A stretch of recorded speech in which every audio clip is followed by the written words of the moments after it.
I'm gonna grab my normal brush, and then I'm gonna go, let's try that, okay? Then I'm just gonna select it that way, and just like we did the other thing, I'm gonna go define brush preset. I'm gonna call it Fur 3000, okay? So now I have this brush, correct? Yep. So what it's going to do, just straightforward the way I have it, it's sort of going to make this ribbon, okay? Or this, or this. Now it's doing that because what it's doing is it's repeating the brush one after another. Does that make sense? Yes. Yeah. Yep. Okay. So let's look at this. So I'm going to go here to this is my brush settings panel, okay? And if you look at it right here, this image right there, that's my current brush. Does that make sense? Yes. And it's got a taper on it, so on and so forth, right? So I can come in here and lean on it, and I can get a, you know, a nice thin, thick thing. Right here is my, see how I can turn the angle of my brush, or I can squash it. You see that? Yes. Yes. Okay. Yep. Now, let's look at this now. Look right here. There's a spacing slider. So there's all my individual fur hairs. Does that make sense? Yeah. So now if I come in here and I go, now they're pushed apart, which actually can be handy unto itself, right? I mean, I could probably space those out, and I could put fence posts going across a hill or something like that, right? If I spaced them out enough. Okay, so I'm going to leave it like that for now. And I'm going to go right here to scattering. And now what's going to happen is it's scattering them slightly more randomly. Do you see that? Yeah. And then I'm going to go to count. That's how many I want. So let's just put a lot for now. And then this jitter, we'll just kind of randomize the spacing on it. And then I like to go to transfer. And if you notice, when I put transfer on, the beginning and the end faded. Do you see that? Yes? Mm-hmm. Okay, so what that's going to do is it's going to go, as I press on it, I'm going to get nice variations of opacity and variations of light dark. Okay? So now you can see it's randomized enough, or I might be able to use it for some grass or something like that. Yes? Yes. Yes. Okay, so now I'm going to go and change this equation a little bit, okay? So if I go back to shape dynamics, right here in the middle where it says control, I'm going to drop that down and say direction, okay? And what that's going to do now is that this now is following my hand. Do you see that? Yes. Yes. Okay, so that's how I can start to get things like fur to wrap around maybe an animal or a creature or something like that, right? See how it's doing that? Yeah. Okay, so, and then the guy I'm going to show you here, he's using this same technique to do this.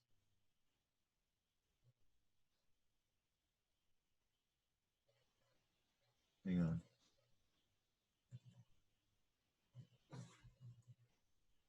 To do that. Oh, cool. Okay. So when you look at that, it looks like it's very complicated. He's using a fur brush. Okay. And I'm going to show you a video, and he's going to talk a little bit about it. Don't worry about the mechanics of it in the video. I'm just showing you to show you a way to use this. Does that make sense? Yep. And there's a million ways to use this for different things. So let's look at this now. Let's get rid of this. And then another thing, you'll see this in the video. If I'm doing this, then I might need to go, if I'm going to go to this other side, that's actually working pretty good. Sometimes when you go to the other side, it could be you need to switch the axis it's on. Does that make sense? Yeah. Yeah, so it follows the flow better. Yeah, so it'll follow the flow on both sides. This one's actually working pretty good. Usually you have to come in here and you might come in here. Like you could do it here. Where is it? You know, you could flip it here and figure it out. See, that one's going up now. I don't want it up. Oops. That one's going back down again. So if I go the other side, sometimes I have to flip it. Okay, and there also is a flip X and a flip Y button there that you can click. Okay, does that all make sense? Yeah. So let's go and try something else here. Oh, another thing. So we just made this brush. If I don't save it, here's what it's going to do. If I don't save it in my brush, when I go to my brushes, it's right there. See where it says Fur 3000? Yeah? Yeah. Mhm. If you Yeah. notice, it's the original brush. So that's because when I saved it as a brush preset, I haven't told it to save what I just did with all my tool presets, okay? Mm. So I'm going to come in here and then go right here to the little flyout menu. And I'm going to go new brush preset. And it automatically threw this 37 whatever on it, so that's fine for now. And if I go here now, this one, when I go into it, this one is now, see how it looks different? Mhm. Yes. Yes. Yes. Okay. Okay, so this one, I don't even need anymore. So I can go right click. I'm going to delete it. And now I just have that one. Okay, so now we have that. Okay, and the other thing is, when you're working on like an illustration or whatever it is, and especially if you're creating custom brushes for like this particular illustration, make sure you put folders in there where it's like foliage brushes, fur brushes, organic texture brushes, whatever it is, right? And then you can export those out of here. Like if I come into my brushes and I pick, I don't know, all these, then I can right click it. Actually, I'd have to do it in here probably. And I can export them out. Okay. Here it is, export selected brushes. Does that make sense? Yeah. So what it's going to do is if I pick those 5 brushes or whatever, what it's going to do is it's going to export an AVR file. And when you double click it, it'll put all those brushes in back, like if you have another machine or something. Does that make sense? Yeah. And eventually, like I said, it used to be a real pain in the ass to save your brushes and organize them in Photoshop, but they've really improved it now. You can just make folders, move around anywhere you want. It's great, okay? So I try to keep my brushes somewhat organized, even when I have a whole bunch, like I'm going to give you probably today, like all these. When I find one in here that I really like, I drag it up into my favorite brushes right up here. Ones that I'm using a lot, because I'm not using all this stuff. I'm using a couple of them. Does that make sense? Yes.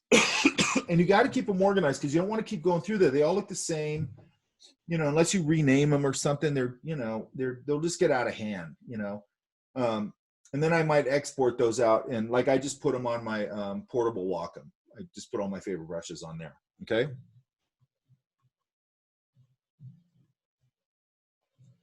And everybody got the smudge brushes loaded fine, right? Pretty sure everybody except me, Who's that? Mackenzie. Why'd you have a problem with it? I still don't know why it's just not opening on my computer. Like when I opened it, You're it talking about would, the zip file thing, right? yeah, Yeah, and that I don't know. yeah, and then I had it was pretty sure it was Amelia. She emailed it to me, but when she emailed it to me, it was just a bunch of code and it just wasn't working. And I'm like, okay, well maybe I need to update my computer. And I updated my computer and it still didn't work. So I don't know if it's just my computer or It's got to be because nobody else is having that problem. yeah. So I don't have it. So you updated your computer. Did you then? I would throw those brushes out and re-download them. Oh, I've tried. Oh, you have? Yeah. I And don't know it's if on the Google document it shows as a ABR Yeah. dot zip, not just a zip. All the zip is compression. Yeah. I don't know. It just says when I try to open it, there's an error and it just won't open. So it just won't unzip it? Yeah. Do you have another computer? I do not know. I might try putting that on somebody else's computer and see if it opens, and then just put it on a thumb drive and put it back over in the other one. Okay. I'll try that. Because that sounds like something with your computer. I don't know what that is. And it's a Mac, you said? Yeah, I have a MacBook. That's weird. Next time it does that, when you do it, send me the error. Like, take a screen cap of it and send me the error message. Okay. Okay, so let's try this now. So everybody gets that so far, right? Yes. Yeah, it's pretty clear. Okay, so let's try a different thing here. So I'm going to come in here.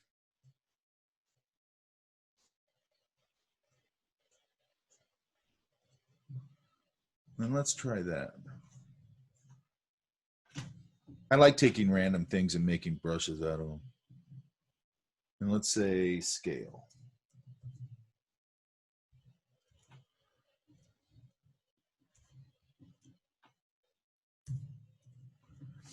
Okay, so here's what we're going to get with this one. You see that?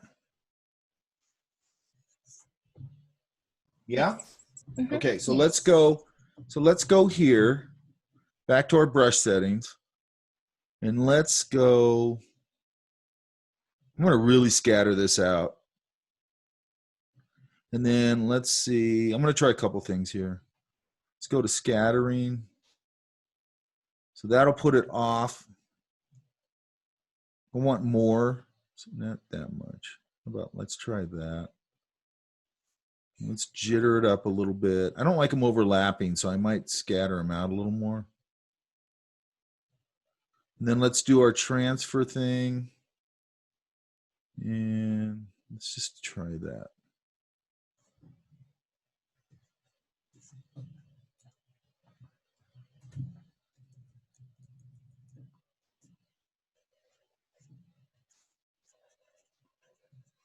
So what I could do is I could start to use this for like scales on a dragon. I mean, there's all kinds of things I could use it for. Does that make sense? Yeah. Yes. And then I'm going to go bigger. Let's go a little bigger here. That's too big. Hang on. I could also, if I wanted to, I could go up here to edit, transform. Let's do perspective. And if I put this in perspective, oops, hang on. It's not moving. I could put it further into perspective, and I could use it for like the start of a cobblestone pathway. Does that make sense? Yes. Now, sometimes I'm going to come in here and try this now. Let's try this.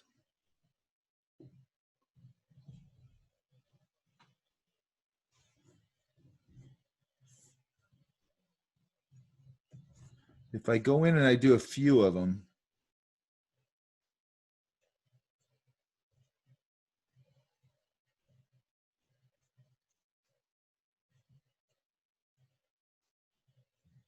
so let's try that.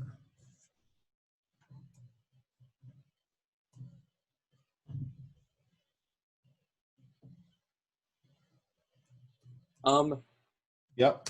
Sean, when you select something for a, I can't say again. When you select something to make a brush present, well, Again? is that just selecting only the selected layer or the whole part? I'm just putting a marquee around whatever I want to make a brush out of. Got it. Okay. So as soon as I make a mark, then I just take my marquee tool, select it, and then I go up to define brush preset Cool. right here. Edit, define brush preset right there. That's all you got to do for it to become a basic brush. Okay. And then again, I come back up here to my brush settings, and I can go.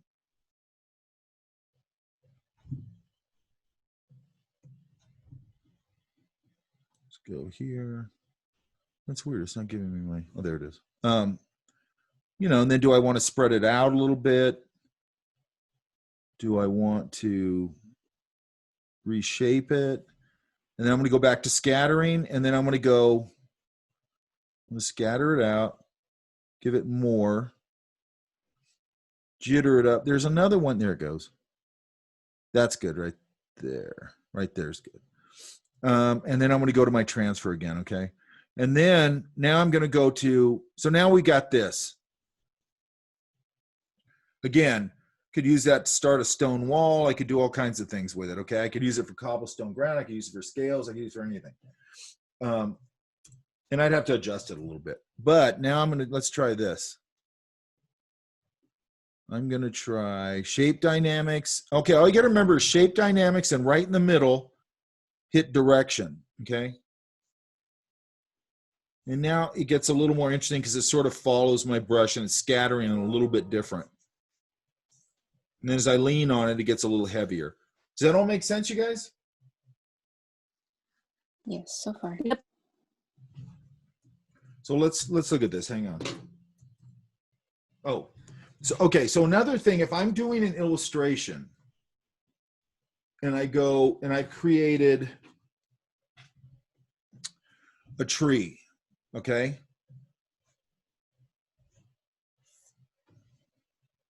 So in my illustration, I've created this, you know, I've got some, let's get a painterly brush. Let's get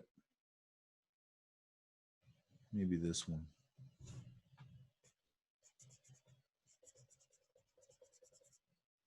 This is going to be real sloppy, but. And let's say that in the context of my illustration, I have some leaves in there, right? Mm-hmm. Now I could just take one. Let's see what happens if we take a few of them.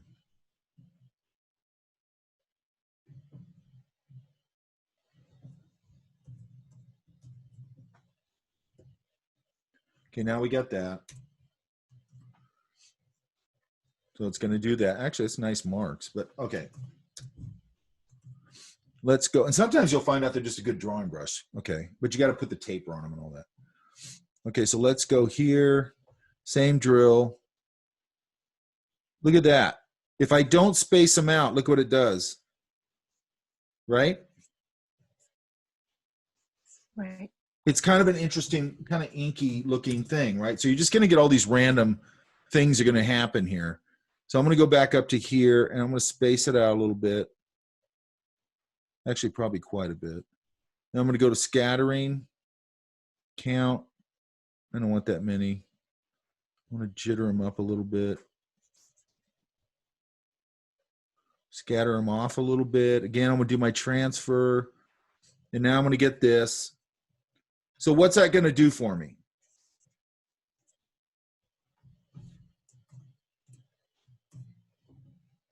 Elan. Is that for your leaves? Why is that valuable to me? It saves time to just pull out a quick illustration. Yes. So now I can have them follow my form. I don't like where it's at right now, so let's change this. So I'm going to go back up to brush tip shape, and I'm going to spin this. So I'm going to try it right there. Yeah, so when I come down this way, now I'm not going to just do that. You can see how that's starting to get nice and random. Does that make sense? Mm-hmm. I'm probably going to have a big shape. So what I'd probably do here is I'd probably go, let's do this. Hang on. I don't know what that is. Let's go. Let's get a regular. Okay, so let's save that brush. So we got to go here. Do I have it? There it is. I got to go back to my brush settings. I don't know if it's here. New brush preset.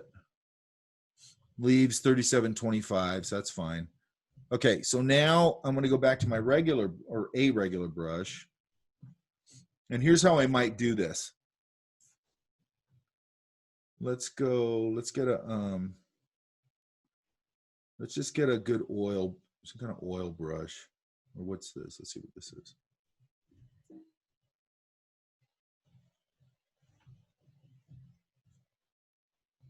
Okay, so let's try this. Let's go to a more of a greenish color.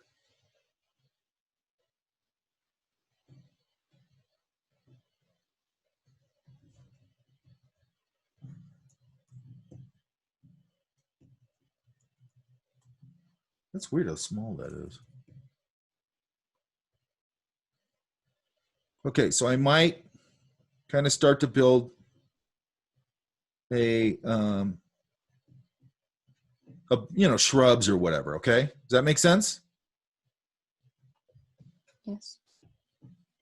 So let's do it like that. Could be a tree, could be anything. And what I'm doing there is I'm just massing that in, and then I could come back in here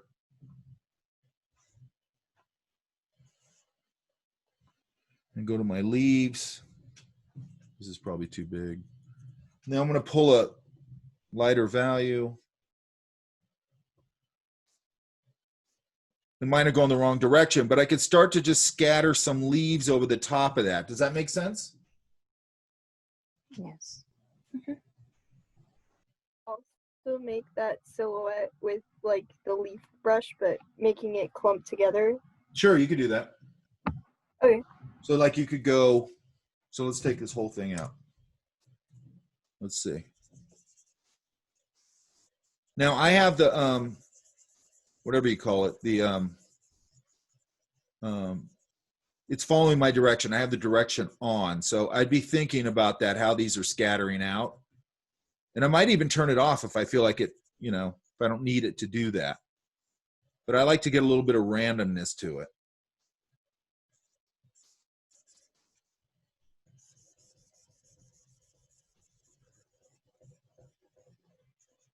So something like that is what you're saying, right? Oh, I meant like change the settings on the brush and like make the leaves together and then make the silhouette and then Yeah, you can do it that way. Scatter. Absolutely. Okay. But the main thing is I would then come back in here. Let's see if I can, I'm going to try something here. I'm going to go in here and turn this off, turn direction off.